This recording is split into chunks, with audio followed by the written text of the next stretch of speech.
Hello everyone.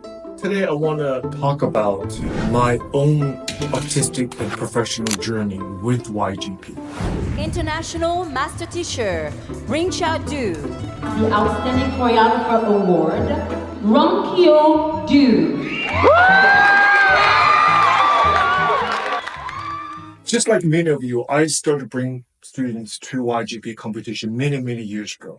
So of course, in the first few years, my student wasn't placed or winning anything. And was I disappointed? Absolutely, yes. I want my student to win. I want the parents to feel happy. I want their time and resource investment to have some results. A few years later, after many years of hard work, one of my students was placed and she was invited to the finals. So now this is a real revelation happens in my professional journey. This is one point that really made me think about something, really made me quiet down and really evaluate what does that all means to myself as a coach. So I brought this student to New York and she did okay and we did our job. And I was absolutely shocked with the level of the participants from all over the world. And you know what I did? I spent literally 8 hours a day in the theater, literally with a book, with my notepad. I literally wrote down everything as though I was a judge. I wrote down every student, what they did well, and what they didn't do well from an audience point of view. The second they go on stage, what they did, what is the costume implication to the entire presentation, how they walk off. I put myself in a jury point of view to look at the situation. I even did a little data to determine what makes this student and this particular variation stand out. And I did my work, took out many things that to me, it was striking, it was beautiful. And I write down why.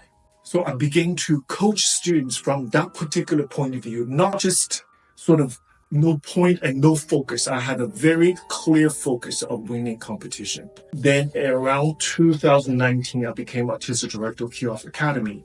And the very first thing what I did was that I want to bring a big presentation to YGP to showcase the beautiful school, to showcase the beautiful students that we had. So of course, Kirov had an absolute world-class, wonderful faculty member. We all worked together. That year, this was the first time Kirov Academy as a school winning the outstanding school, and I went outstanding choreographer. Why? Because, Kirov was a boarding school.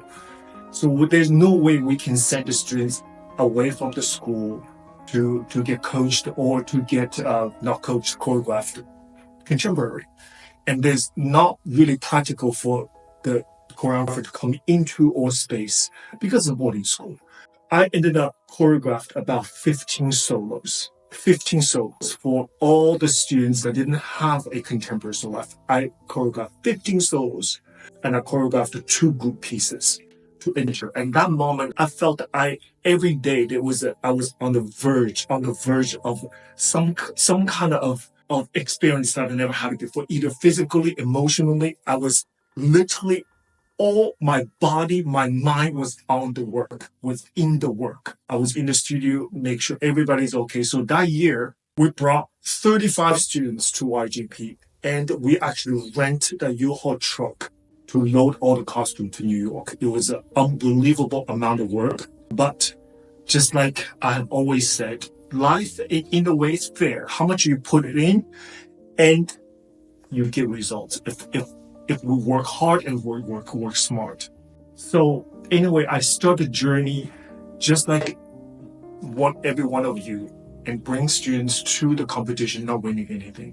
But we can't be stagnant. We have to create changes. We have to make sure what we are not doing right, what we're doing, and what other people doing make them successful. Constant clear data. And I even look at the innovations. I know some innovations have very little chance to win anything. What works, what doesn't, experience will tell you. Your own research will tell you. So we can't just sort of close my eyes and not look at my surroundings and bring a few students to the competitions. You have to work according to the data, according to what the results telling us, according to this data, these results, every year changes. As you can see, every single year there's a favor variation. Do I follow that trend? If you follow that trend, by the time you bring students to the competition this year, that's yesterday, that's last year's trend. So if I follow whatever the variation who won the Grand Prix this year, am I going to enter the next year? It's over. You're always behind somebody. So what I like to do is work hard and set the trend and create the differences and be a leader of the situation instead of always follow other people's footsteps. And I believe when you are put yourself in the front, your road is more open. You have more path to success. So when you're following other people, it limits your options. So that's just my little advice to all of the teachers out there who wants to do well, who wants to get good results, but somewhat frustrated because you work so hard and your students not being placed. Please hang there.